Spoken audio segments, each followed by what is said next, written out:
Bismillahirrahmanirrahim. Assalamualaikum warahmatullahi wabarakatuh. Alhamdulillah, di pertemuan ketiga ini kita masih bisa dipertemukan dalam keadaan sehat walafiat.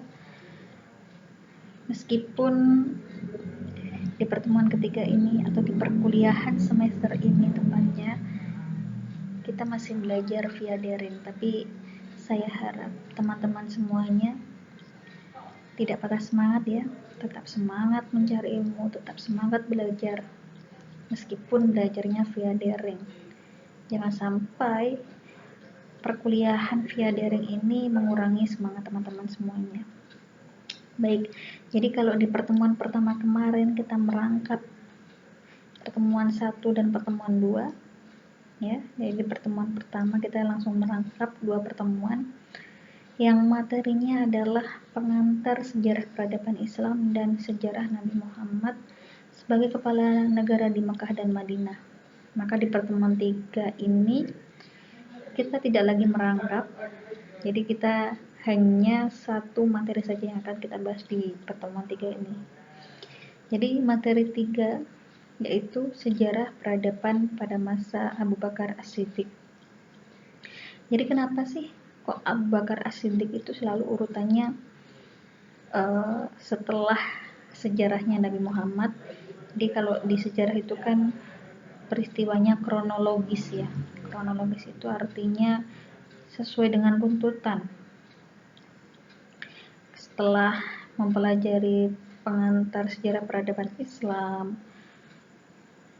Arab pra-Islam, kemudian kita mempelajari tentang sejarah Nabi Muhammad. Nah, setelah itu kita mempelajari sejarah Abu Bakar As-Siddiq. Jadi karena Abu Bakar As-Siddiq ini merupakan pengganti Nabi Muhammad sebagai khalifah ketika Nabi Muhammad telah wafat ya. Maka urutannya setelah sejarah Nabi Muhammad yaitu sejarahnya Abu Bakar As-Siddiq. Maka lebih detail lagi kita masuk selanjutnya yaitu biografi Abu Bakar As-Siddiq. Abu Bakar ini memiliki nama lengkap yaitu Abdullah bin Utsman bin Amir bin Amru ibnu Ka'ab bin Sa'ad bin To'im bin Murrah bin Ka'ab bin Lu'ay bin Ghalib al-Quraisy at-Taimi. Jadi kita sudah tahu bahwa Abu Bakar itu berasal dari Quraisy ya. Kemudian Rasulullah menggantinya dengan nama Abdullah. Bahkan Rasulullah ini juga memanggil Abdullah ini dengan nama Abu Bakar. Jadi yang menjuluki Abu Bakar ini adalah Rasulullah. Kenapa kok dijuluki Abu Bakar? Abu Bakar itu artinya pemagi. Jadi apa sih maksudnya pemagi itu? Karena Abu Bakar merupakan orang yang pertama memeluk agama Islam. Maka dari itu disebut Abu Bakar yang artinya pemagi. Jadi istilahnya orang yang pagi-pagi sekali atau bahasa Jawanya ya meruput ya, memeluk agama Islam. Jadi disebut sebagai orang-orang yang pertama memeluk agama Islam, maka disebut pemagi. Selain itu juga Abu Bakar dijuluki oleh Nabi yaitu As-Siddiq.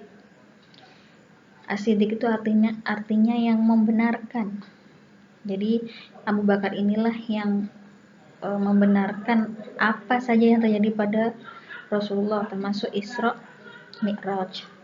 Di sisi lain orang-orang Quraisy sangat tidak percaya apa yang terjadi pada Rasulullah, tapi Abu Bakar ini percaya apa yang terjadi kepada Rasulullah.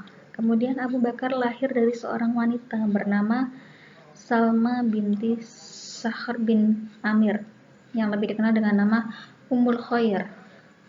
Ayah Abu Bakar termasuk orang yang masuk Islam belakangan, yaitu pada peristiwa Fathul Makkah. Kemudian Abu Bakar lahir di kota Mekah pada tahun 51 sebelum hijrah, bertepatan dengan tahun 573 Masehi. Kemudian Abu Bakar wafat pada usia yang sama dengan Nabi yaitu 63 tahun.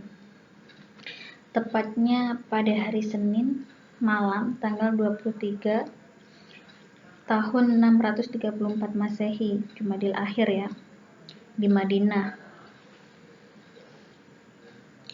wasiat Abu Bakar.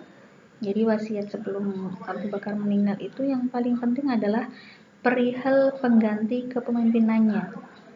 Beliau menghendaki agar yang memegang khilafah setelahnya adalah Umar bin Khattab. Itu wasiat Abu Bakar sebelum Abu Bakar wafat. Untuk menjelajahi pendapat umum, sebelum wasiat itu disampaikan, Abu Bakar melakukan serangkaian konsultasi terlebih dahulu. Jadi sebelum memutuskan Umar bin Khattab itu sebagai penggantinya, Abu Bakar ini terlebih dahulu melakukan konsultasi dengan beberapa orang sahabat, antara lain Abdurrahman bin Auf dan Utsman bin Affan. Jadi terlebih dahulu Abu Bakar bertanya kepada kedua sahabat ini, dan kedua sahabat ini ternyata menjawab bahwa Umar bin Khattab itu adalah seseorang yang baik dan pantas atau layak menjadi pemimpin penggantinya Abu Bakar As-Siddiq. Kemudian keistimewaan Abu Bakar As-Siddiq. Jadi Abu Bakar ini mempunyai kemuliaan yang telah terlihat sebelum keislamannya. Jadi sebelum Islam datang, Abu Bakar ini memang orang yang sangat baik. Beliau orang yang sangat jujur, sabar, lemah lembut, tulus. Dan pada waktu itu ketika sebelum Islam datang itu kan orang-orang menyembah berhala.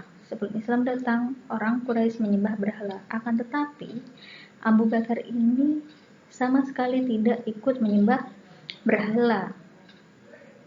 Nah, kemudian apa pekerjaan Abu Bakar sebelum Islam masuk?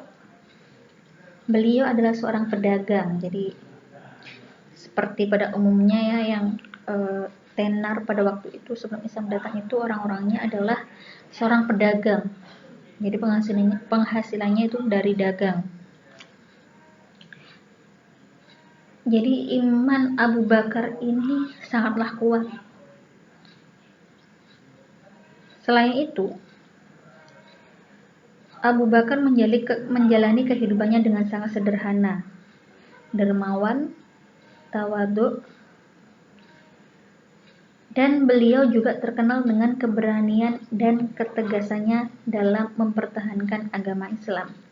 Jadi meskipun tadi Abu Bakar ada seseorang yang sangat lembut, tapi Abu Bakar juga tegas dalam mempertahankan agama Islam.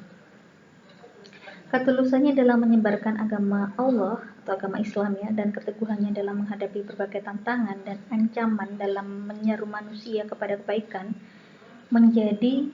menjadikan Abu Bakar ini lebih istimewa. Jadi itulah keistimewaan dari Abu Bakar As-Siddiq. Tapi ada sisi lain nih keistimewaan Abu Bakar As-Siddiq yang selain saya sebutkan tadi.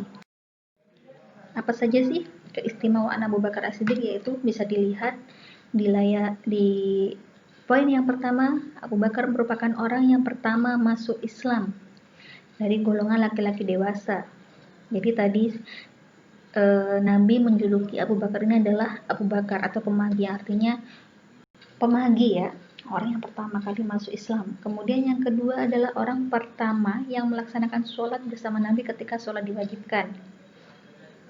Jadi tadi sudah saya jelaskan bahwa Nabi menyebutnya atau menjuluki Abu Bakar sebagai As-Siddiq yang membenarkan peristiwa yang terjadi pada Nabi, termasuk Isra Mi'raj. Jadi setelah peristiwa Isra Mi'raj itu kan umat muslim diwajibkan untuk melaksanakan sholat 5 waktu. Nah, itu orang pertama yang melaksanakan sholat bersama Nabi adalah Abu Bakar. Kemudian yang ketiga, menginfakkan hartanya untuk membeli budak muslim yang disiksa majikannya untuk dimerdekakan. Masya Allah ya ini. Jadi sangat perhatian kepada rakyat, itu sangat perhatian Abu Bakar ini. Bahkan sampai rela menginfakkan hartanya untuk membeli budak muslim yang disiksa majikan. Jadi itu bentuk pemberontakan Quraisy ya kepada pemerintahan, karena sudah mengajak orang-orang yang terdahulu itu untuk memeluk agama Islam dan mereka tidak terima. Akhirnya mereka menyiksa para budak yang ingin memeluk agama Islam, tapi sudah berhasil dimerdekakan oleh Abu Bakar. Kemudian yang keempat, membenarkan ya, tadi yang saya sebut sebagai as-siddiq tadi ya, sudah saya jelaskan tadi. Kemudian yang poin kelima yaitu menemani Nabi dalam perjalanan hijrah dari Makkah ke Madinah. Abu Bakar sama sekali tidak pernah meninggalkan Nabi Muhammad. Beliau tetap menemani suka duka Nabi Muhammad dalam perjalanan hijrah ke Madinah. Kemudian yang keenam, dipercaya Rasulullah untuk mengimami sholat ketika beliau sakit. Nah, ini Abu Bakar itu merupakan satu-satunya orang yang dipercaya Rasulullah untuk mengimami sholat atau menggantikan Nabi mengimami sholat ketika Nabi sakit. Kemudian yang ketujuh adalah orang yang pertama yang disebut Khalifah Rasulullah. Khalifah yang artinya pengganti ya, jadi pengganti Rasulullah. Kemudian yang kedelapan adalah orang yang pertama menumpas kaum murtad. Nah, ini salah satu hambatan yang dihadapi oleh Abu Bakar ketika Abu Bakar menjadi seorang khalifah. Kemudian yang kesembilan adalah orang pertama yang membukukan Al-Quran dalam satu mushaf atau mengkodifikasi Al-Quran. Nanti kita bahas di slide selanjutnya. Kemudian yang ke-10, Abu Bakar merupakan orang pertama yang mengembangkan dakwah Islam keluar Jazirah Arab melalui penaklukan. Jadi sebelum Nabi Muhammad itu wafat, Nabi Muhammad sudah merencanakan untuk melakukan ekspansi atau penaklukan keluar Jazirah Arab. Akan tetapi karena Nabi Muhammad sudah wafat, maka dari itu hal ini diteruskan oleh Abu Bakar. Selanjutnya, peristiwa yang terjadi pada masa Abu Bakar ini jelaskan. Nanti apabila ada yang kurang paham bisa ditanyakan di forum. Itu ya, sementara itu dulu materi sejarah Abu Bakar As-Siddiq dari saya. Sekian, assalamualaikum warahmatullahi wabarakatuh.